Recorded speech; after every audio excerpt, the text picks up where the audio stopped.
Pernah enggak kamu dengar cerita tentang sopir yang ngangkut peti di tengah malam, tapi waktu sampai tujuan, dia nggak pernah balik lagi? Katanya, di jalur sepi menuju Banyuwangi, ada satu jalan yang nggak tercatat di GPS. Kalau kamu lewat sana dan dengar suara ketukan dari bak mobilmu, jangan nengok ke belakang, karena bisa jadi itu bukan suara barang yang geser, tapi sesuatu yang minta dibawa pulang ke alamnya sendiri. Malam ini, Kenari Malam akan bawa kamu masuk ke kisah nyata seorang sopir pickup yang dari jalan sepi berakhir di sebuah istana megah bukan milik manusia. Inilah kisahnya, dari jalan sepi ke istana mewah. Malam itu sekitar jam 1:30, jalanan menuju Banyuwangi benar-benar sunyi. Angin malam berhembus pelan membawa hawa lembab khas daerah pesisir. Lampu jalan hanya ada di beberapa titik, sebagian bahkan sudah padam, menyisakan suasana gelap pekat. Hanya sorot lampu depan pikap tua milik Pak Surya yang membelah kegelapan, membentuk garis cahaya panjang di jalan berkelok. Suara mesin tuanya menderu pelan, kadang serak, kadang batuk, seperti ikut kelelahan menempuh perjalanan jauh itu. Pak Surya melirik jam digital kecil yang menempel di dashboard.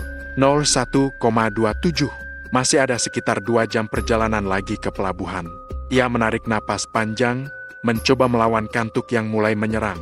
Sejak sore tadi ia belum sempat makan berat, cuma sempat meneguk kopi hitam di warung pinggir jalan waktu menunggu muatan diangkut ke mobil. Di belakangnya, ada 4 peti kayu besar yang tadi diangkut dari gudang tua di daerah Situbondo. Pengirimnya seorang pria parubaya yang dari awal terlihat gelisah. Orang itu tak banyak bicara, cuma bilang, "Tolong antar ini ke pelabuhan sebelum subuh. Jangan dibuka, ya, Pak, barangnya sensitif." Nada suaranya berat, matanya tajam, tapi anehnya tidak menatap langsung ke wajah Pak Surya saat bicara. Sejak itu, ada rasa aneh yang menempel di benaknya. Tapi karena dibayar lebih mahal dari biasanya, ia memilih diam. Di kursi sebelah, ada jaket lusuh dan termos kopi yang tinggal separuh. Pak Surya meraih termos itu, meneguk sedikit sambil tetap menjaga pandangan ke depan. Jalanan mulai menurun, dan di sisi kanan tampak hutan kecil, gelap, dengan pepohonan rapat menjulang seperti dinding. Angin menabrak daun-daun, menimbulkan suara gemerisik yang samar-samar. Beberapa menit berlalu, semuanya tampak biasa. Sampai akhirnya, dari arah belakang terdengar suara duk, duk, duk. Awalnya pelan, seperti suara benda bergeser.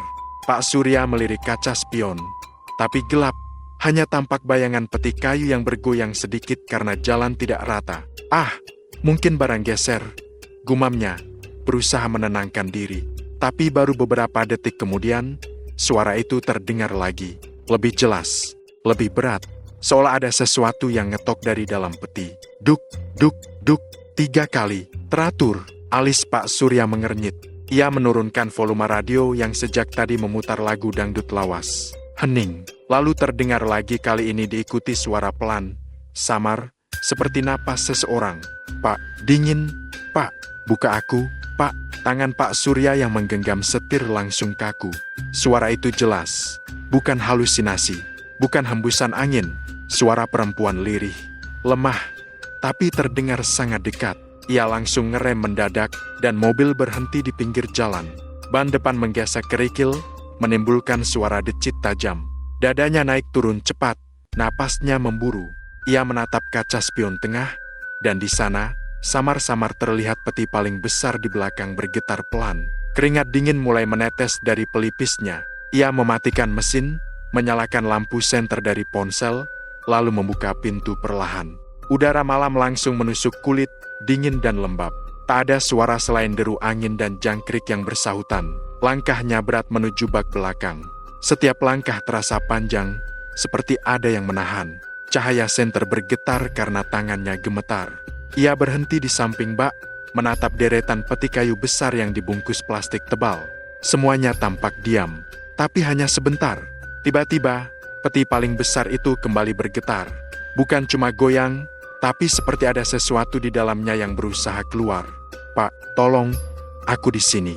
Suara itu lagi, jelas, tapi kali ini terdengar lebih dekat, seolah keluar dari selapapan. Pak Surya mundur 1 langkah, jantungnya berdentum keras di dada. Ia menyorotkan cahaya ke permukaan peti itu. Ada segel tua di sana, tulisan seperti aksara Jawa kuno. Sedikit pudar tapi masih terbaca samar. Matanya sempat menangkap sesuatu yang aneh. Di bagian bawah peti, ada noda merah tua seperti bekas darah yang sudah lama mengering. Ia menelan ludah. Ya Allah, ini apaan sih? Gumamnya pelan. Ia mundur sedikit, memandangi muatan itu. Kepalanya mulai berputar di antara dua pilihan. Buka petinya dan lihat apa isinya. Atau pura-pura nggak tahu dan lanjut jalan sampai pelabuhan. Namun sebelum sempat berpikir panjang, tiba-tiba angin berhembus kencang dari arah hutan. Suara gemerisik daun berubah jadi seperti bisikan banyak orang berbicara bersamaan. Senter di tangannya bergetar, lalu mati sendiri. Gelap total. Pak Surya buru-buru menepuk-nepuk senter, mencoba menyalakannya lagi. Tapi sia-sia. Ia kembali ke kabin dan menyalakan lampu belakang mobil. Dalam cahaya kekuningan itu, terlihat jelas tutup peti sedikit bergeser. Ia menahan napas. Matanya tak lepas dari peti itu. Dari celah kecil di sisi kanan, keluar hembusan uap putih dingin, berbau anyir. Lalu sesuatu yang kecil, hitam, menjulur perlahan keluar.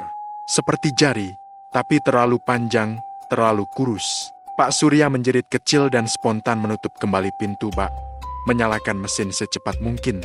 Mobil tuanya meraung keras, tapi untung saja menyala. Ia injak gas dalam-dalam, meninggalkan tempat itu. Beberapa menit pertama, jalanan masih sunyi. Tapi makin jauh ia melaju, makin terasa aneh. Suara dari belakang masih terdengar, kali ini seperti tawa kecil, disusul bunyi benda terjatuh. Pak, terima kasih ya, udah bawa aku keluar. Nadanya lembut tapi menakutkan, seperti suara anak kecil yang baru bangun tidur. Pak Surya menutup telinganya dengan satu tangan sambil tetap menggenggam setir. Astagfirullah, astagfirullah. Mulutnya terus komat-kamit, tapi suara itu nggak berhenti. Malah makin keras, kadang jadi teriakan, kadang jadi tangisan. Sekilas dari kaca spion, ia melihat bayangan putih duduk di atas salah satu peti, panjang rambutnya sampai menyentuh lantai bak. Tapi anehnya, setiap ia menoleh, bayangan itu hilang. Lampu depan mobil tiba-tiba meredup. Jalanan di depan seperti diselimuti kabut tebal. GPS di ponselnya mulai ala. Sinyal hilang, layar berkedip. Suara tawa dari belakang kini berganti jadi suara ketukan lagi, cepat dan keras. Duk duk duk duk duk. Ia berteriak panik, cukup. Siapapun kamu, keluar aja sekalian. Jangan ganggu aku. Tapi tidak ada jawaban. Yang ada hanya satu kalimat yang terus berulang, pelan tapi menusuk. Buka aku, Pak. Aku kedinginan. Mobil tiba-tiba seperti melambat sendiri. Padahal gas diinjak habis. Tapi mesin bergetar. Suara mendengung aneh seperti tertahan sesuatu. Dari arah kaca depan, kabut semakin tebal. Dunia di luar mobil nyaris hilang. Hanya ada cahaya samar dari lampu jalan yang jarang-jarang muncul. Lalu, dari dalam kabut, muncul siluet seseorang berdiri di tengah jalan. Pak Surya langsung ngerem mendadak. Ban berdecit, dan mobil berhenti beberapa meter sebelum menabrak sosok itu. Tapi begitu matanya menyesuaikan dengan cahaya, tubuhnya langsung membeku. Itu bukan orang biasa. Sosok itu berpakaian putih lusuh, rambut panjang terurai menutupi wajah. Tubuhnya sedikit melayang dari tanah. Dan di tangannya, ia memegang sesuatu. Seperti segenggam tanah merah basah. Pak Surya terpaku, tak bisa bicara, napasnya tercekat. Sosok itu mendekat perlahan, langkahnya tak bersuara. Tapi setiap ia maju, udara di sekitar makin dingin, sampai embus napas Pak Surya terlihat. Jangan mendekat, bisiknya gemetar. Tiba-tiba sosok itu berhenti tepat di depan kap mobil. Kepalanya menoleh sedikit ke samping, memperlihatkan sebagian wajah yang pucat dengan mata hitam pekat. Lalu dari bibirnya terdengar kata-kata yang sama. Buka aku, Pak. Setelah itu, sosok itu menghilang seketika, seperti kabut yang tersapu angin. Tapi dari arah belakang, terdengar lagi suara ketukan keras lebih cepat, lebih marah, seolah sesuatu di dalam peti ingin keluar dengan paksa. Pak Surya tak pikir panjang. Ia injak gas habis-habisan. Mobil tua itu meraung kencang, melesat menembus kabut. Ia tak peduli lagi dengan suara dari belakang. Tak peduli apakah peti itu masih utuh atau tidak. Yang penting, keluar dari tempat itu. Beberapa menit kemudian, jalan mulai terang. Ia melihat lampu-lampu kota di kejauhan. Perlahan laju mobil menurun, napasnya masih tersengal. Ia melirik kaca spion, dan Semua tampak normal. Peti-peti itu diam, tidak bergoyang sedikit pun. Cuma halusinasi, katanya lirih, mencoba meyakinkan diri. Tapi saat matanya hampir lepas dari spion, ia melihat noda hitam kecil mengalir dari bawah peti besar itu. Noda itu menetes ke lantai bak, lalu turun ke aspal, meninggalkan jejak panjang seperti tinta yang menetes perlahan. Pak Surya memalingkan wajah, pura-pura tidak melihat. Tapi dalam hati, ia tahu, apapun yang ada di dalam peti itu bukan sekadar barang biasa. Dan malam itu baru permulaan dari sesuatu yang tak bisa ia bayangkan sebelumnya. Sesuatu yang akan mengubah hidupnya selamanya. Malam makin larut, tapi rasa kantuk yang tadi sempat menekan pelupuk mata Pak Surya sudah lenyap. Jalan yang ia lalui sekarang menanjak. Di kiri kanannya hanya kebun tebu dan sesekali sawah kosong yang diterpa angin malam. Bulan separuh tertutup awan, sinarnya samar, tapi cukup untuk memperlihatkan kabut tipis yang bergulung di permukaan tanah. Dari dalam kabin mobil, terdengar bunyi kipas pendingin berderit, sementara suara mesin menderu lelah seakan ikut menanggung beban suasana aneh yang masih menempel di udara. Pak Surya menelan ludah, hatinya belum tenang. Sejak kejadian tadi suara ketukan, bisikan lembut dari dalam peti, dan sosok berpakaian putih di tengah jalan perasaannya tak karuan. Ia masih bisa merasakan hawa dingin yang tiba-tiba menembus jaket tebalnya. Tapi ia berusaha mengabaikan semua itu. Pasti cuma halusinasi, Sur, gumamnya pelan, mencoba menenangkan diri. Capek kali? Ya, dari siang belum tidur. Namun setiap kali ia melirik kaca spion, jantungnya kembali berdegup lebih cepat. Bayangan peti-peti itu terlihat tenang, tapi seolah ada sesuatu yang tetap berdenyut di balik keheningan itu. Ia menambah volume radio, berharap suara musik bisa menutup rasa takutnya. Lagu dangdut lawas mengalun pelan, tapi entah kenapa justru membuat suasana makin aneh. Nada-nadanya terdengar jauh, terdistorsi, seperti diputar dari tempat yang sangat dalam. Tiba-tiba radio mengeluarkan suara statik kerzes. Kerzes, lalu mati sendiri. Pak Surya melirik panel radio itu dengan dahi berkerut. Aneh banget, kabelnya longgar. Kali, katanya sambil menepuk-nepuk sisi dashboard. Tapi sebelum ia sempat menyalakannya lagi, dari arah belakang terdengar suara lain. Kali ini bukan ketukan, bukan bisikan. Suaranya seperti desahan panjang yang diikuti helaan napas berat. Ia mematikan radio sepenuhnya dan menajamkan pendengaran. Jalanan di depannya semakin sunyi. Tak ada kendaraan lain yang lewat. Udara di dalam kabin tiba-tiba terasa lebih dingin. Ia bisa melihat napasnya sendiri membentuk uap tipis setiap kali mengembuskan udara. Padahal AC mati. Lalu suara itu terdengar lagi. Pak, tolong. Suaranya pelan, tapi jelas berasal dari arah bak belakang. Pak Surya spontan menoleh. Matanya menatap kaca spion. Sekilas ia melihat sesuatu bergerak di antara peti-peti kayu itu. Tapi karena lampu belakang redup, ia tidak yakin. Tangannya bergetar, tapi rasa penasaran menekan rasa takutnya. Ia akhirnya menepi di sisi jalan yang agak lapang dan mematikan mesin. Malam itu benar-benar sunyi. Jangkrik pun seakan berhenti bersuara. Ia turun perlahan dari mobil, langkahnya pelan. Lututnya terasa lemas. Ia memegang senter kecil yang tadi sudah ia perbaiki dan mulai menyorot ke arah bak belakang. Cahaya putih kuning dari senter menembus kabut tipis, menciptakan bayangan aneh di tanah. Suara daun tebu bergesekan pelan di kejauhan. Tapi di antara semua itu, terdengar lagi suara lirih buka aku. Pak, kali ini ia yakin suara itu keluar dari dalam peti paling besar. Suaranya bukan sekadar suara orang biasa. Ada gema aneh di dalamnya, seolah berasal dari tempat yang jauh, mungkin dari balik dunia ini. Pak Surya mendekat. Setiap langkah membuat detak jantungnya makin cepat. Tangannya gemetar, tapi ia tetap melangkah. Saat sudah cukup dekat, ia menyorot bagian sisi peti. Sekali lagi ia melihat tulisan aneh di segel itu. Tapi kali ini ia sadar di bawahnya ada garis hitam membentuk pola melingkar, seperti simbol atau raja. Dan lebih aneh lagi, permukaan peti terasa hangat. Hangat, padahal udara di sekitarnya dingin menggigit. Tiba-tiba dari dalam peti terdengar suara ketukan keras, diikuti suara perempuan tertawa kecil. Pak Surya terlonjak mundur. Jantungnya serasa berhenti. Ia ingin kabur, tapi kakinya tak mau bergerak. Cahaya senter di tangannya bergetar liar. Dalam cahaya yang menyorot ke arah peti itu, ia sempat melihat selapapan bagian bawah sedikit terbuka dan dari celah itu, keluar sesuatu yang tipis dan panjang. Bukan jari, tapi mirip rambut hitam yang basah, merayap pelan di atas permukaan kayu. Pak Surya membekap mulut sendiri agar tidak berteriak. Ia mundur 2 langkah, lalu berbalik hendak lari ke kabin. Tapi begitu ia menoleh, senter di tangannya menyorot ke arah semak di sisi jalan, dan di sana berdiri seorang perempuan, tubuhnya kurus, kulitnya pucat, dan wajahnya setengah tertutup rambut panjang. Pakaiannya seperti kebaya putih yang robek di beberapa bagian. Matanya menatap langsung ke arah Pak Surya. "Pak Surya," suaranya lembut tapi dingin. "Terima kasih ya, sudah nganter aku." Tubuh Pak Surya membeku. Ia tidak ingat pernah melihat perempuan itu sebelumnya. Tapi yang membuatnya benar-benar panik adalah bagaimana perempuan itu tahu namanya. Ia tidak sempat berpikir.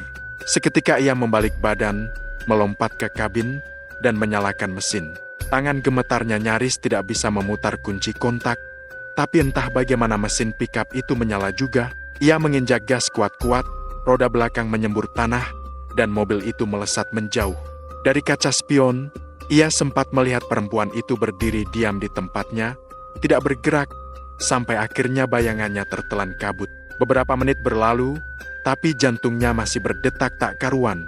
Ia mencoba berpikir logis, mungkin itu cuma orang gila di pinggir jalan, mungkin cuma kebetulan dia nyebut nama Surya. Tapi semakin ia berusaha menenangkan diri, semakin aneh rasanya, karena namanya bukan nama umum yang bisa ditebak sembarangan. Ia menggigil, keringat dingin mengalir dari pelipis, menetes ke leher. Bau anyir samar-samar tercium lagi, entah dari mana. Ia coba menurunkan jendela, berharap angin bisa mengusir bau itu. Tapi justru yang masuk adalah suara bisikan lembut, pelan, tapi jelas. "Aku belum selesai, Pak." Ia langsung menaikkan kaca jendela, menutupnya rapat-rapat. Tangannya gemetar di atas setir, tapi ia memaksa tetap melaju. Jalan di depan mulai menurun dan melewati hutan kecil yang gelap.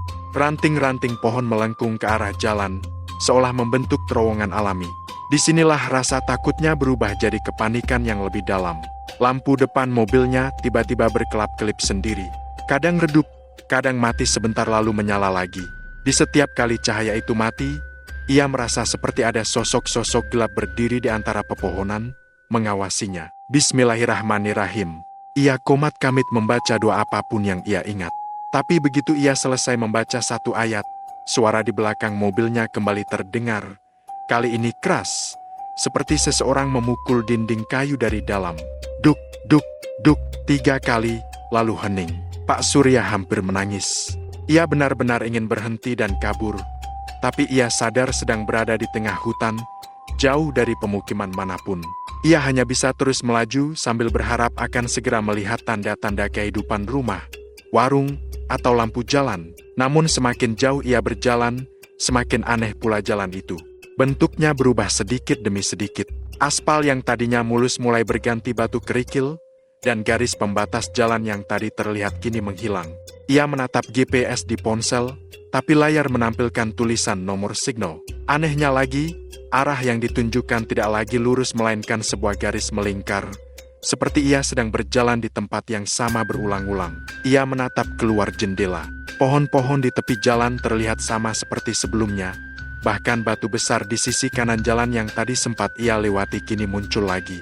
Gak mungkin, masa muter di jalan yang sama. Desisnya, perasaan cemas berubah jadi panik. Ia mulai menekan gas lebih dalam, tapi mesin tiba-tiba kehilangan tenaga. Suaranya meraung keras lalu mati mendadak. Mobil berhenti total di tengah jalan. Ia coba menstarter ulang, tapi sia-sia. Hanya bunyi klik dari aki yang lemah. Ia memukul setir keras-keras. "Aduh, jangan sekarang, dong. Ayolah, nyala. Nyala." Tapi mobil itu tetap mati. Suara jangkrik menghilang. Tak ada angin, tak ada suara. Dunia seolah membeku. Lalu dari dalam kabin, Pak Surya mendengar suara ketukan pelan dari arah belakang. Duk, duk, berhenti. Lalu terdengar lagi. Kali ini disertai suara serat seperti sesuatu sedang bergerak di dalam peti. Ia menatap kaca spion dan melihat bayangan samar bergoyang di sana. Kemudian suara perempuan itu terdengar lagi, lebih jelas dari sebelumnya. "Buka aku, Pak, aku kedinginan."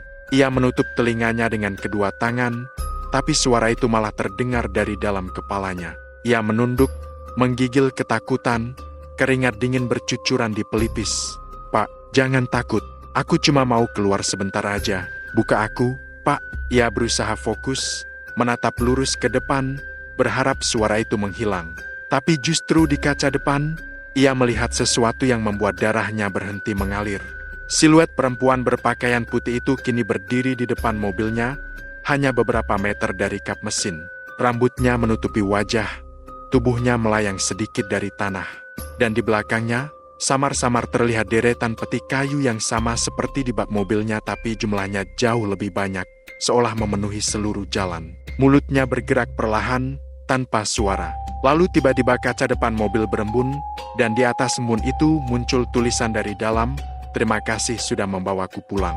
Pak Surya berteriak sekencang mungkin, tapi tak ada suara yang keluar.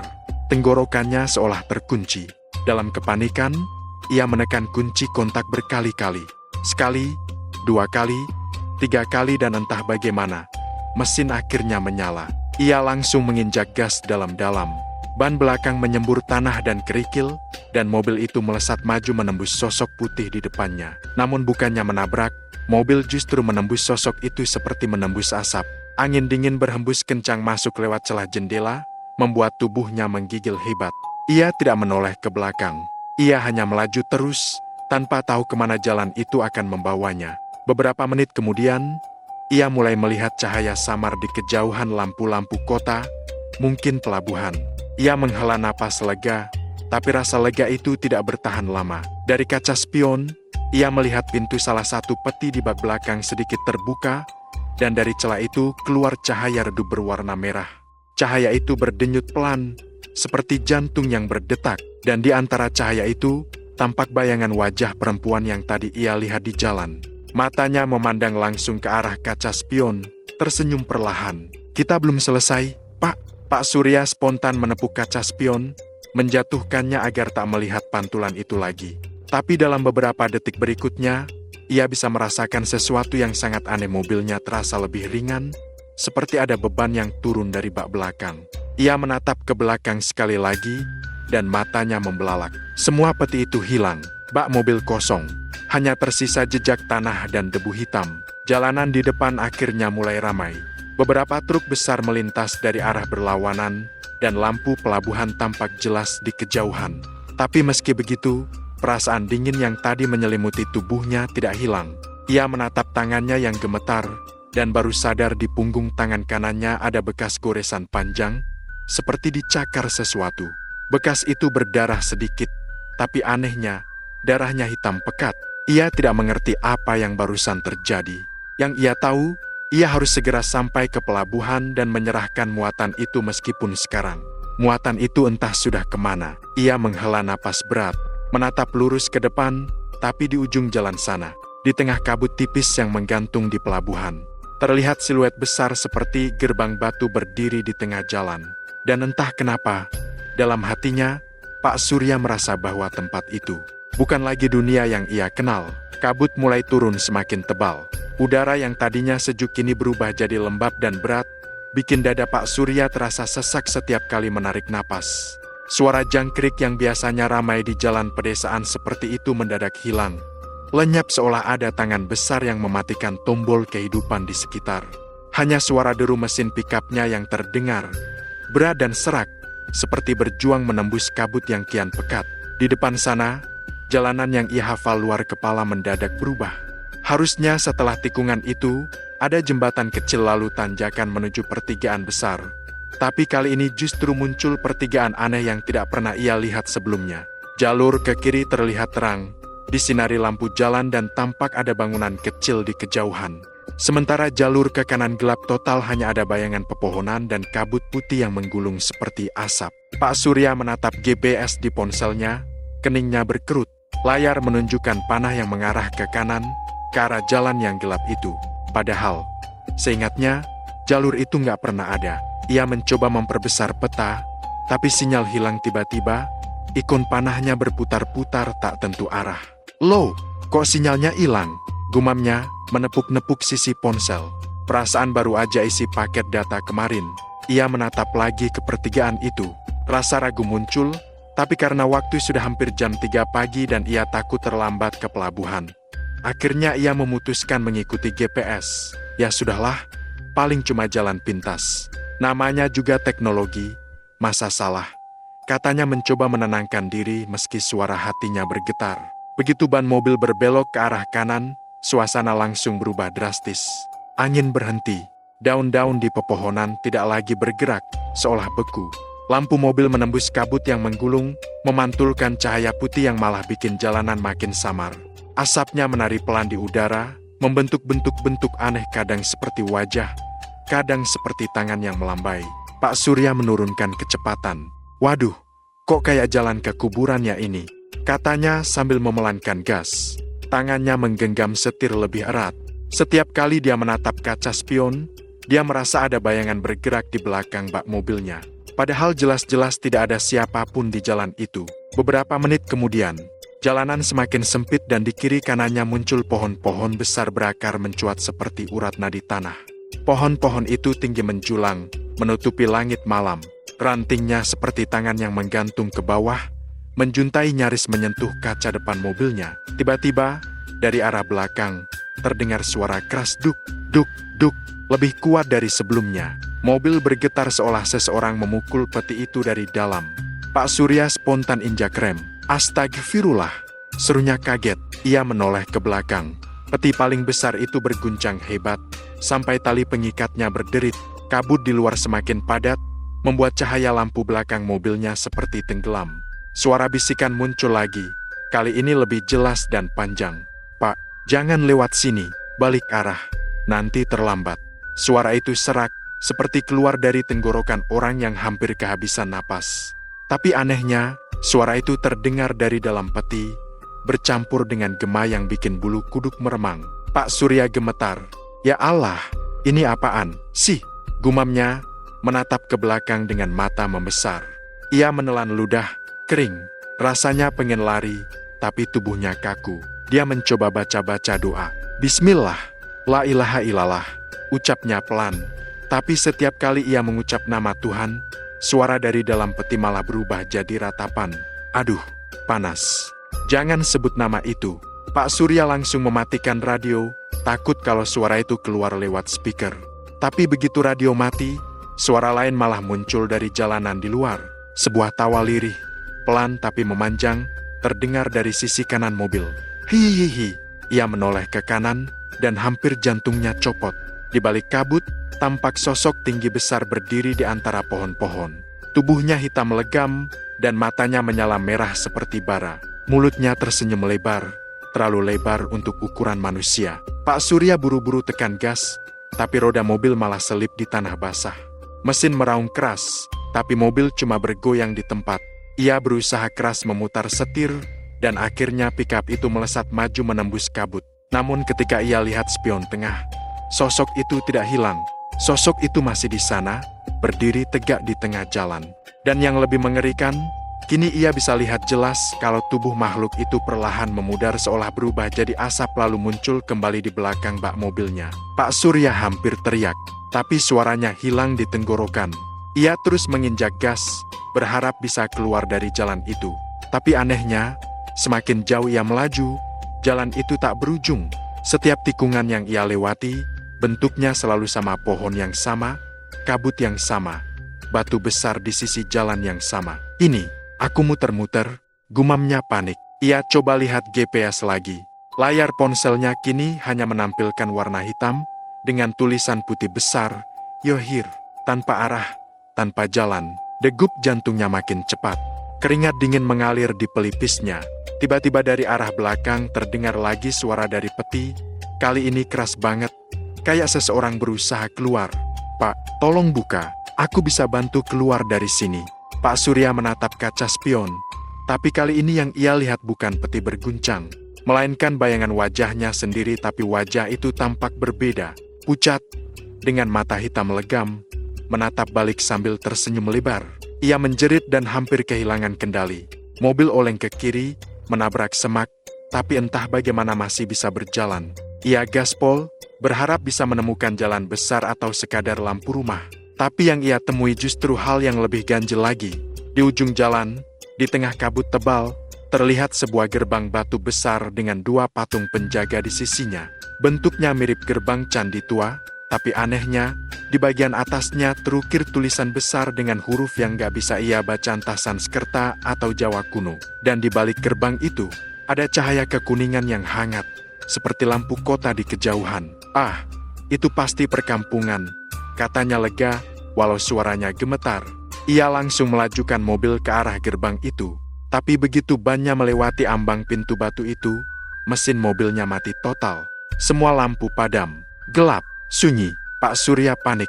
Ia coba starter lagi, tapi cuma bunyi klik, klik, klik yang terdengar.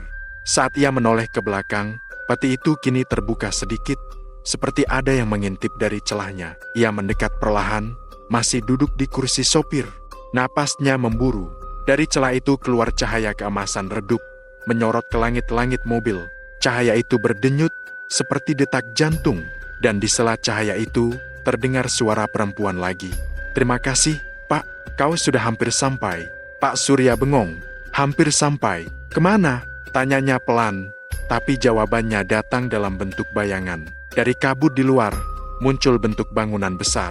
Atapnya tinggi, berkilau, penuh ornamen emas. Istana. Namun sebelum sempat ia berpikir lebih jauh, pandangannya mendadak kabur. Suara dari luar lenyap, digantikan oleh dengungan rendah seperti suara gendang besar yang dipukul perlahan.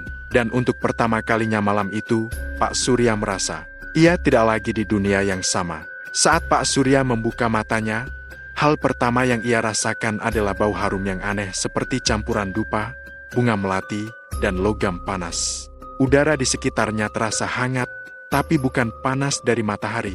Ini hangat yang lembut, seperti berasal dari cahaya. Ia refleks menutup mata sebentar karena sinarnya terlalu terang, lalu perlahan membukanya lagi. Apa yang ia lihat membuat lidahnya keluh. Ia tidak berada di dalam mobilnya lagi. Tidak ada jalan berdebu, tidak ada peti, tidak ada kabut. Yang ada hanyalah ruangan besar dengan langit-langit tinggi menjulang dan dinding-dinding dari batu putih berukir rumit. Setiap ukiran tampak hidup gambar naga, dewa, dan makhluk bersayap yang bergerak halus seolah bernafas. Lantai tempat ia berbaring terasa dingin dan halus, seperti marmer, tapi memantulkan cahaya keemasan yang membuat seluruh ruangan tampak berkilau. Di sekitarnya berdiri beberapa orang berpakaian serba putih dengan kain panjang dan hiasan kepala dari perak. Wajah mereka tenang, tapi mata mereka tajam seperti sedang mengukur sesuatu yang baru. "Selamat datang, Tuan Surya," kata salah satu dari mereka, seorang perempuan muda dengan suara lembut tapi datar. Pak Surya mengerjap, mencoba memahami apa yang terjadi. "Apa ini? Saya di mana?" Perempuan itu tersenyum samar. "Kau sudah tiba di tempat yang banyak manusia impikan, tapi sedikit yang bisa sampai." Pak Surya mengerutkan dahi. "Tempat apa? Ini, pelabuhan, rumah sakit?" Suaranya gemetar, antara gugup dan takut. "Bukan, Tuan," jawab perempuan itu pelan. "Ini adalah istana sang penguasa, tempat semua janji dan balasan dibayar." Pak Surya bangun pelan, melihat ke tubuhnya sendiri. Baju lusuhnya hilang. Sekarang ia mengenakan pakaian panjang berwarna emas dengan benang merah menyala di tepinya.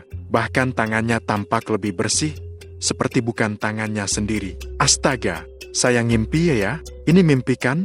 katanya, menepuk-nepuk pipinya. Tapi rasa sakitnya nyata. Ia benar-benar bisa merasakan dingin di lantai, bisa mendengar gema langkah para pelayan di sekitar ruangan. Perempuan tadi menunduk sopan. "Yang mulia sudah menunggu Anda. Mari." Pak Surya menatap sekeliling, masih setengah linglung.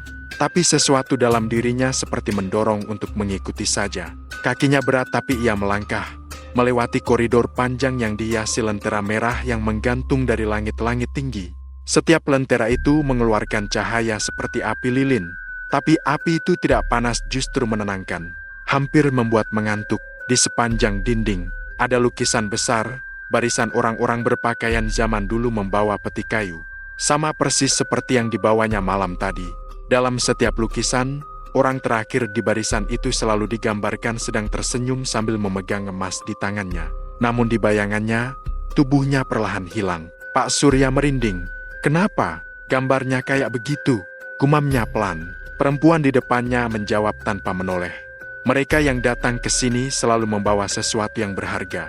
Kadang mereka tahu apa yang mereka bawa, kadang tidak. Suara langkah mereka terus bergema hingga akhirnya sampai di depan sebuah pintu raksasa. Pintu itu terbuat dari kayu hitam mengkilap, diukir dengan pola naga dan bunga api. Dua penjaga berdiri di kanan kiri, wajah mereka datar dan mata mereka kosong seperti arca hidup. Di antara mereka, udara bergetar tipis seperti lapisan panas di atas aspal. Perempuan itu berhenti, lalu menunduk dalam. Yang mulia sudah menunggu. Setelah ini, nasibmu ditentukan. Pak Surya merasa dadanya sesak. Tapi, saya nggak ngerti. Saya cuma nganter barang, Mbak. Saya cuma sopir pikap, katanya. Suaranya serak. Perempuan itu menatapnya. Setiap perjalanan memiliki ujungnya sendiri, Pak Surya. Mungkin ini ujung jalanmu. Pintu besar itu kemudian terbuka perlahan dengan suara berat, seperti suara batu tergesek. Cahaya merah keemasan keluar dari dalam, menyilaukan mata. Pak Surya melindungi wajahnya dengan tangan dan melangkah masuk. Ruangan di dalam jauh lebih besar dari yang ia bayangkan. Langit-langitnya begitu tinggi sampai tak terlihat ujungnya, dan di tengahnya berdiri singgasana megah dari batu giok hitam. Di atasnya duduk sosok tinggi besar dengan jubah merah darah. Kepalanya memakai mahkota hitam yang berkilau. Kulitnya pucat, nyaris seperti lilin, tapi matanya memancarkan cahaya keemasan yang tajam. Pak Surya langsung menunduk. Ampun. Saya nggak tahu ini di mana. Saya cuma. Suara berat bergema di ruangan. Kau membawa sesuatu yang milikku, Surya. Pak Surya mengangkat wajahnya perlahan. Sesuatu? Maksudnya, peti itu? Sang sosok di singgasana tersenyum. Tapi senyum itu dingin. Benar, peti yang kau bawa bukan sekadar kayu tua. Di dalamnya terkandung janji lama yang harus ditepati. Pak Surya mundur setapak. Saya cuma dikasih alamat buat antar, Yang mulia, saya nggak tahu apa-apa. Raja itu berdiri. Tingginya hampir 2 kali lipat tubuh manusia biasa. Setiap langkahnya membuat lantai bergetar pelan, dan dari jubahnya keluar asap tipis berwarna hitam yang melayang-layang di udara. Kau sudah melewati gerbangku, membawa peti itu ke tempat asalnya. Karena itu, kau berhak atas balasan. Balasan? Pak Surya bertanya. Bingung tapi juga takut. Tiba-tiba di antara mereka muncul tumpukan emas, perhiasan, dan batu permata. Cahaya dari benda-benda itu begitu menyilaukan sampai ruangan terasa dipenuhi warna kuning dan merah. Ambillah kekayaan ini, kata sang raja, semuanya milikmu. Namun ingat, setiap berkah memiliki bayangan. Jangan pernah mencoba kembali ke dunia lamamu. Pak Surya melangkah mundur, tapi matanya tak bisa lepas dari tumpukan emas itu. Rasanya nyata, terlalu nyata. Emas itu bahkan memantulkan wajahnya sendiri. Yang mulia, kenapa saya? Saya nggak ngerti kenapa saya yang dikasih ini. Raja itu menatapnya dengan senyum samar. Karena kau mau mendengar panggilan itu. Karena kau berhenti ketika yang lain terus melaju. Kalimat itu membuat Pak Surya diam. Ia teringat jelas suara dari dalam peti, suara lembut minta dibuka, dan bagaimana ia hampir melakukannya. Ia memang tidak membuka petinya, tapi ia mendengar dan mungkin itu saja sudah cukup bagi dunia lain untuk mengenalinya. Terimalah. Suara raja itu menggema lagi. Di dunia manusia, mereka menyebutnya keberuntungan. Tapi di sini, kami menyebutnya perjanjian. Cahaya di ruangan berubah. Dinding yang tadinya putih kini memantulkan warna merah darah. Udara bergetar, dan suara rendah seperti gendang besar mulai terdengar dum, dum, dum, lambat tapi menusuk ke dada. Pak Surya ingin menolak, ingin berlari, tapi tubuhnya berat. Kakinya seperti tertanam di lantai. Tumpukan emas itu tiba-tiba bergerak sendiri, melingkari kakinya, mengalir naik seperti pasir hidup. Emas itu membentuk gelang, kalung, bahkan cincin di jarinya. Berhenti, saya nggak mau, jeritnya, tapi suara raja itu makin dalam. Kau sudah menerimanya dalam hati ketika melihatnya, Surya, sekarang nikmatilah. Kerajaanmu sendiri, cahaya semakin terang, semuanya berputar. Ia merasa tubuhnya ditarik ke dalam pusaran cahaya emas itu. Segalanya lenyap suara, udara, bahkan rasa takutnya hilang, digantikan oleh keheningan yang pekat. Ketika cahaya itu padam, Pak Surya tidak lagi berdiri di ruang singgasana. Ia berdiri di depan rumahnya sendiri, di kampung kecil di pinggiran Situbondo. Tapi di depannya, di tanah, ada koper besar penuh emas yang berkilau di bawah sinar matahari pagi. Ia gemetar, memegang salah satu koin dan merasakan beratnya. Nyata, hangat. Ia tertawa kecil, antara lega dan tidak percaya. Alhamdulillah. Mimpi apa ini? Tapi di kejauhan, samar-samar, ia masih bisa mendengar gema suara berat itu, bergema di telinganya. Jangan kembali ke dunia lamamu, Surya, atau semua ini akan menuntutmu.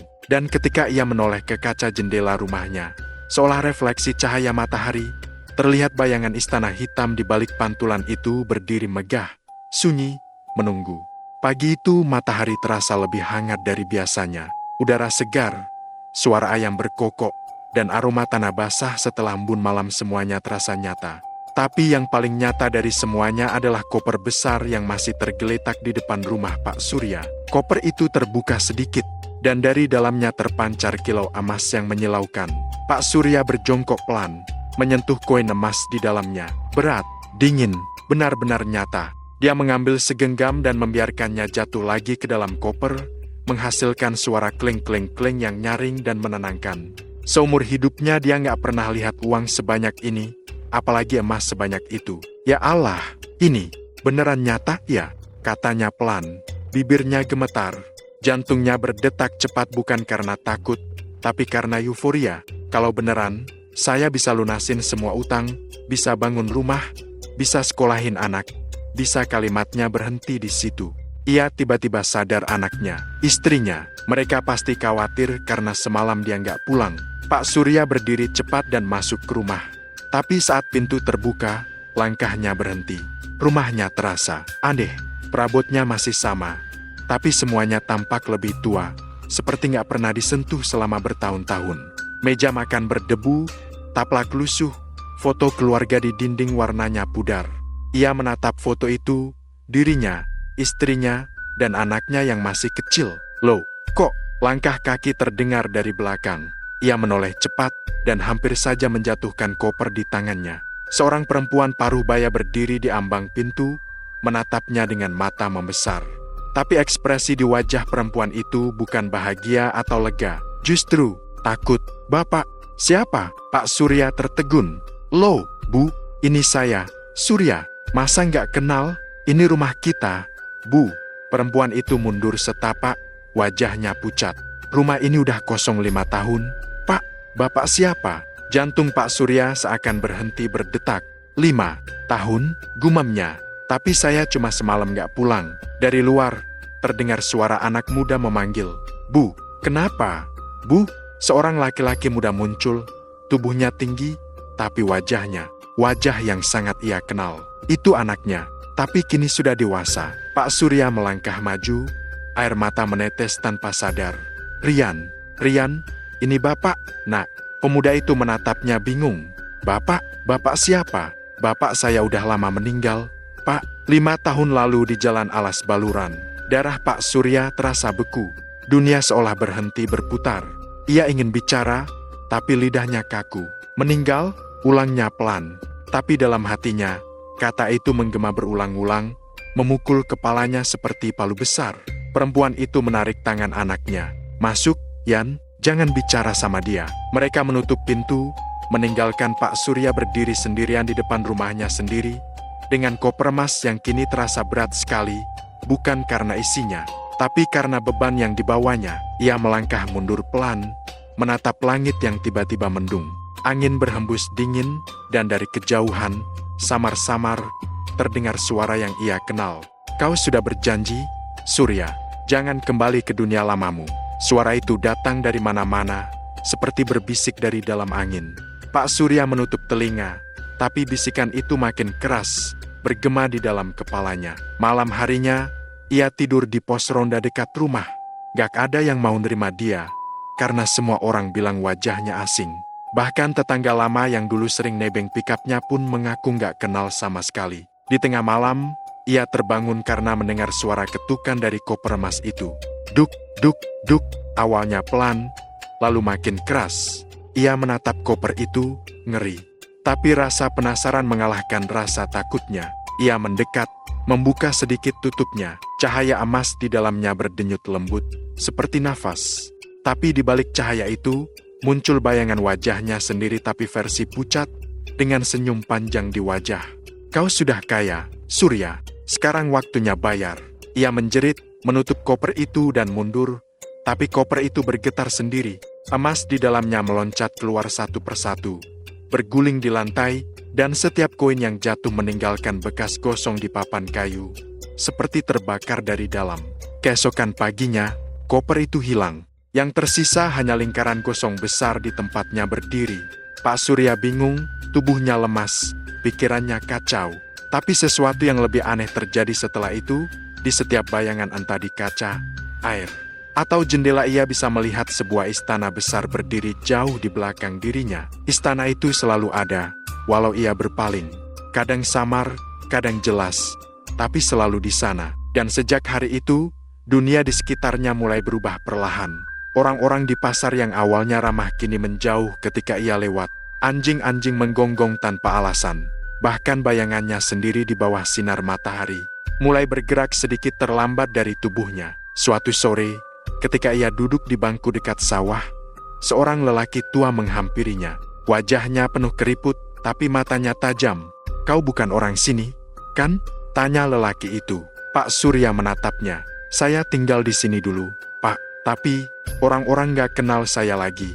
Lelaki tua itu mengangguk pelan. "Itu karena kau sudah melewati gerbang yang tak seharusnya dilewati." Pak Surya terdiam. "Gerbang yang di jalan kabut itu?" Si kakek menatapnya dalam.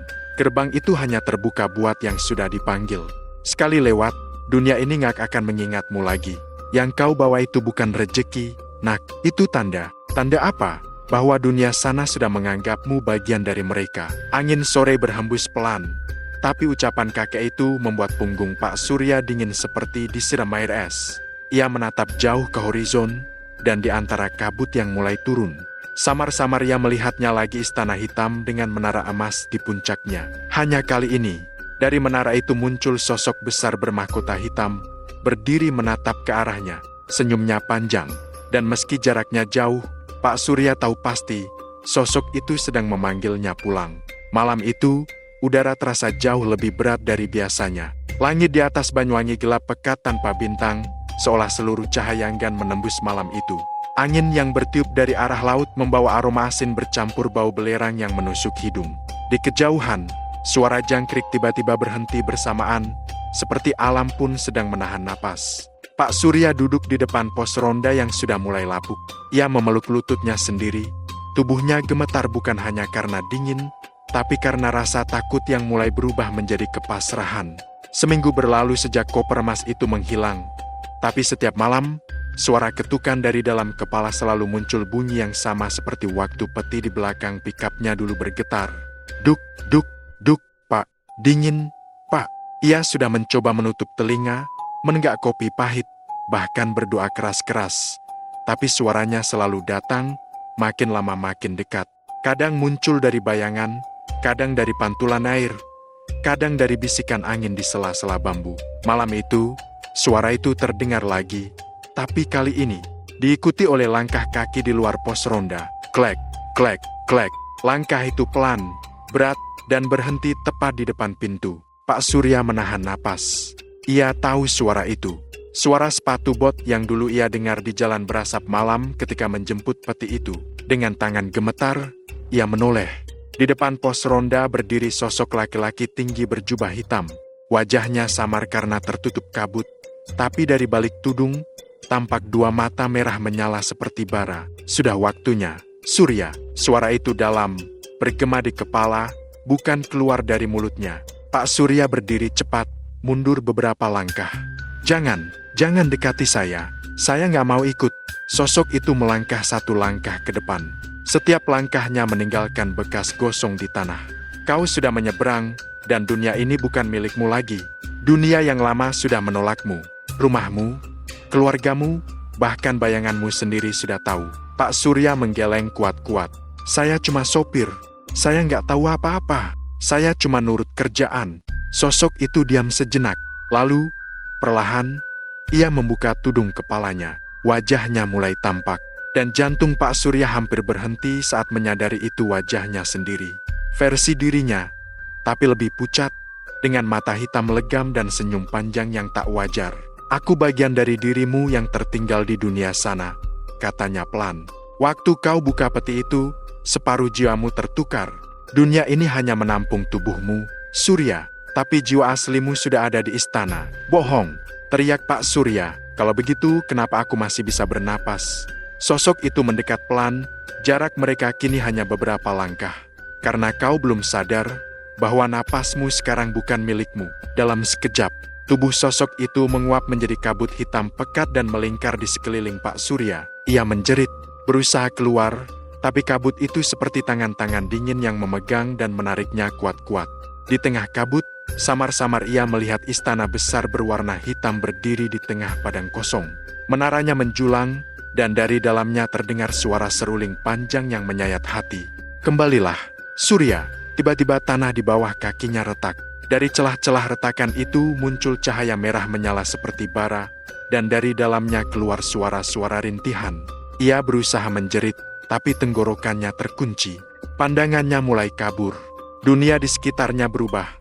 Pos ronda lenyap, berganti dengan jalan panjang berselimut kabut tebal. Dan di ujung jalan itu, terlihat gerbang besar dari batu hitam. Di atasnya, terukir tulisan aneh berwarna merah menyala huruf-huruf yang bergerak seperti hidup. Alam pemanggil. Langkah kakinya berat, tapi tubuhnya terus berjalan seolah digerakkan oleh sesuatu. Semakin dekat ia ke gerbang itu, semakin banyak bayangan berwujud manusia muncul di sisi jalan. Mereka menatapnya dengan wajah kosong, beberapa menangis tanpa suara, beberapa tersenyum aneh. Satu di antara mereka melangkah maju, menyentuh bahu Pak Surya. Tubuhnya dingin seperti es. Ketika ia menoleh, ia mengenali wajah itu. Sopir yang dulu ia temui di warung tengah malam, yang katanya mengantar muatan kosong. Surya, bisiknya, kita semua sudah dipanggil. Gak ada yang bisa kembali. Pak Surya menggeleng, air matanya jatuh. Enggak, aku masih punya keluarga. Aku masih hidup. Lelaki itu tersenyum sedih. Semua yang kau lihat sekarang hanyalah pantulan. Dunia manusia cuma bisa mengingat jasadmu, bukan rohmu. Kita ini bayangan dari dunia itu. Tiba-tiba, dari arah gerbang terdengar dentuman besar. Batu-batu hitam di sekeliling gerbang mulai retak, dan di baliknya, muncul cahaya keemasan menyilaukan tapi bukan cahaya yang hangat. Cahaya itu terasa dingin, menusuk, dan membawa aroma darah. Sosok bermahkota hitam muncul perlahan dari balik gerbang. Tubuhnya tinggi menjulang, jubahnya seperti terbuat dari asap dan bayangan. Suaranya menggema di seluruh udara. Selamat datang, Surya. Kau sudah menepati janjimu. Pak Surya berlutut, menutup telinganya. Aku nggak janji apa-apa. Aku nggak tahu. Kau mengambil emas dari dunia kami. Itu sudah cukup sebagai tanda. Gerbang itu kini terbuka lebar. Dari dalamnya keluar ratusan tangan hitam meraih ke arah Pak Surya. Ia mencoba berlari, tapi tanah di bawah kakinya seolah berubah menjadi lumpur hitam yang menariknya perlahan. Tubuhnya setengah tenggelam, berusaha meraih udara. Tidak, tolong, siapapun, tolong. Suara gemuruh dari dalam gerbang makin keras. Dunia di sekelilingnya berputar, dan sebelum semuanya gelap, ia sempat melihat satu sosok berdiri di balik kabut wajah istrinya, menatap dari kejauhan dengan mata berlinang air mata. Surya, lepaskan. Lalu semuanya hitam. Ketika ia membuka mata, ia berdiri di halaman istana hitam itu. Di sekelilingnya, ratusan sosok manusia lain berjalan tanpa arah. Wajah mereka pucat dan kosong. Di langit, bulan merah menggantung diam, seperti mata besar yang sedang menatap. Dan di tangannya, koper emas itu kembali muncul utuh, bersih, mengilap. Tapi kali ini, setiap koin di dalamnya berdetak pelan seperti jantung hidup. Sebuah suara bergema di telinganya. Sekarang giliranmu, Surya, cari pengganti. Ia menatap koper itu. Ditutupnya terukir nama baru dengan tulisan merah yang masih basah. Nama itu belum sempat ia baca sepenuhnya, tapi huruf pertamanya jelas sekali, R. Mata Pak Surya membesar. Rian, ia menjerit keras, tapi suaranya tertelan oleh kabut yang kini menutup seluruh istana. Hujan deras turun sejak sore, menutup langit kampung dengan kabut dan bunyi rintik yang tak pernah berhenti. Rumah tua di ujung jalan, yang dulu milik keluarga Pak Surya, kini sepi dan dibiarkan kosong. Tak ada yang berani mendekat, karena konon. Dari dalam rumah itu, kadang terdengar suara mesin pickup menyala di tengah malam. Meskipun mobilnya sudah lama diseret polisi ke kantor. Namun malam itu, seseorang berdiri di depan pagar rumah itu. Namanya Rian, anak laki-laki semata wayang Pak Surya. Ia baru pulang dari luar kota setelah mendengar kabar bahwa ayahnya menghilang tanpa jejak. Orang-orang cuma bilang, Pikapnya ditemukan di ladang dengan bak kosong dan tanah yang gosong di sekelilingnya. Tak ada jasad, tak ada tanda-tanda, cuma surat lusuh bertuliskan kalimat singkat. Aku hanya ingin pulang, tapi istana itu tak pernah membiarkanku. Rian menggenggam surat itu erat-erat, matanya basah, tapi bukan hanya karena hujan, ada rasa ganjil yang sejak tadi menghantui. Seolah ada sesuatu di balik jendela rumah yang menatapnya. Lampu rumah sudah lama padam, tapi dari kaca, tampak cahaya kekuningan berdenyut perlahan, kayak lilin yang menyala, tapi bergerak. Ia menarik napas dalam-dalam. Bismillah, gumamnya, lalu membuka pagar dan melangkah masuk. Suara engsel pagar yang berderit panjang memecah keheningan malam, dan seketika hujan terasa lebih sunyi. Begitu ia sampai di teras, langkahnya terhenti. Ada koper tua di depan pintu, warnanya keemasan, tapi kusam, seperti sudah tertimbun bertahun-tahun. Kuncinya berkarat, tapi koper itu jelas baru diletakkan di sana karena di bawahnya belum ada debu sama sekali. Ini, koper ayah, bisiknya. Tangannya bergetar saat menyentuh permukaannya. Koper itu dingin, tapi berdenyut lembut, seperti nadi manusia. Saat ia menunduk, tiba-tiba suara langkah kaki terdengar dari dalam rumah pelan, berat, dan menyeret. Klek, klek. Rian langsung menegakkan tubuhnya, menatap ke arah pintu. Siapa di dalam? Suaranya hampir hilang terbawa hujan. Tak ada jawaban, hanya langkah kaki yang makin dekat. Dan lalu, suara yang membuat darahnya berhenti mengalir. Rian, kamu pulang, nak. Itu suara ayahnya. Matanya langsung panas. Ia nyaris menangis. Ayah? Itu beneran ayah? Pintu depan berderit terbuka pelan. Dari celahnya keluar cahaya keemasan, memantul di wajah Rian yang pucat. Dan di balik pintu, berdiri sosok yang sangat ia kenal tapi juga sama sekali tidak ia kenal. Itu memang ayahnya, tapi kulitnya kini pucat kekuningan, matanya redup tanpa bola, hanya menyisakan cahaya samar. Pakaiannya compang-camping, tapi di dada kirinya tergantung medali kecil berukir lambang mahkota hitam. Rian mundur setapak. Ayah, apa yang terjadi sama ayah? Pak Surya tersenyum pelan. Ayah cuma pulang, nak, seperti yang ayah janji. Tapi sekarang, giliranmu yang harus melanjutkan. Rian menelan ludah. Melanjutkan apa? Tanpa menjawab, Pak Surya menunjuk koper keemasan di lantai. Buka itu, emasnya untukmu. Semua yang ayah tinggalkan, sekarang milikmu. Rian menggeleng cepat. Enggak, ayah, aku nggak mau apapun. Aku cuma mau ayah balik seperti dulu. Pak Surya mendekat perlahan. Suaranya berat, seperti keluar dari dua arah dari mulutnya dan dari balik tembok. Kalau kamu sayang sama ayah, buka koper itu. Cahaya dari dalam rumah makin terang. Angin bertiup deras, membuat jendela bergetar. Suara hujan kini nyaris tak terdengar, digantikan dengungan rendah yang datang entah dari mana. Rian mulai panik. Ia mundur, tapi koper itu tiba-tiba bergeser sendiri mendekat ke kakinya, diseret oleh sesuatu yang tak terlihat. Dari sela-sela kuncinya keluar asap hitam tipis, melingkar naik seperti ular. Buka, Rian, kau harus buka. Suara itu bukan cuma dari ayahnya. Ada banyak suara lain, bersahutan, seperti puluhan orang berbicara dari balik kabut. Rian berteriak, berhenti. Cukup, ia berlari ke belakang, tapi langkahnya tersandung karung beras di lantai. Tubuhnya jatuh keras, kepalanya membentur kursi kayu. Pandangannya kabur sesaat, tapi ia masih bisa melihat koper itu kini terbuka perlahan. Dari dalamnya, bukan emas yang keluar, melainkan asap hitam pekat dan kilauan cahaya merah darah. Suara-suara dari dalam koper berubah jadi jeritan panjang. Dan di tengahnya muncul tangan-tangan pucat yang mencoba keluar.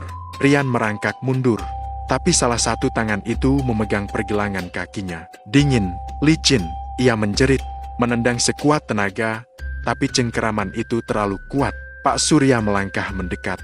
Matanya kini benar-benar hitam. Sudah terlambat, nak. Dunia ini cuma bisa punya satu di antara kita. Dengan sisa tenaga, Rian meraih potongan kayu di lantai dan memukul tangan itu berkali-kali sampai akhirnya lepas. Ia bangkit, lari keluar rumah tanpa menoleh lagi. Begitu melewati pagar, ia tersandung batu dan jatuh di tengah jalan becek. Hujan masih deras, tapi suara di belakangnya makin keras. Koper itu kini bergetar hebat, dan dari dalamnya muncul cahaya emas yang melesat ke langit seperti api. Rumah tua itu mulai retak, gentingnya berjatuhan, dan dari dalamnya terdengar suara tawa aneh, keras, menggema di seluruh kampung. Satu lagi jiwa terpanggil. Rian menatap ke arah rumahnya yang kini dilalap cahaya. Ia menangis, tapi tubuhnya terlalu lemah untuk bergerak. Perlahan, cahaya itu padam, digantikan kembali oleh kegelapan dan suara hujan. Rumah itu lenyap. Hanya tersisa bekas tanah gosong dan koper yang kini tertutup rapat kembali. Beberapa jam kemudian, warga kampung datang setelah melihat cahaya aneh dari kejauhan. Mereka menemukan Rian pingsan di tengah jalan. Tubuhnya kedinginan dan kotor.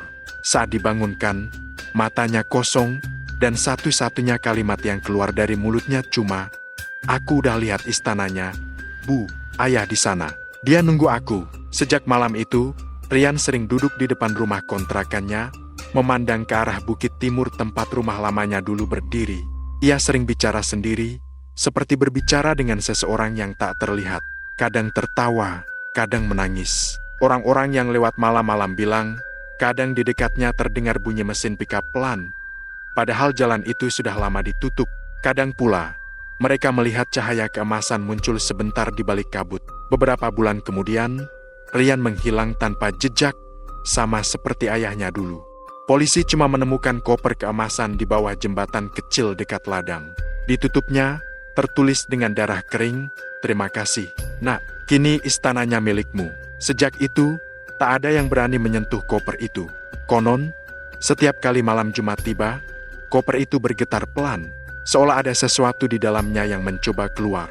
Dan bila kau berani mendekat cukup lama, katanya akan terdengar bisikan lembut dari dalam koper itu, "Giliranmu berikutnya." Cerita selesai. Namun, di beberapa daerah di Jawa Timur, sopir-sopir truk sering bercerita tentang satu jalan sepi yang tak pernah tercatat di GPS. Mereka bilang, di jalan itu, kadang terlihat pickup kemasan melintas pelan tanpa suara, dengan sopir yang wajahnya tidak jelas, dan siapapun yang menyalipnya akan melihat koper yang sama di belakang baknya. Sampai hari ini, nggak ada yang tahu di mana Pak Surya dan anaknya, Rian, berada. Tapi beberapa sopir truk bilang, setiap malam Jumat, mereka masih sering lihat satu pickup kemasan melintas pelan di jalan kosong. Lampunya nyala redup, plat nomornya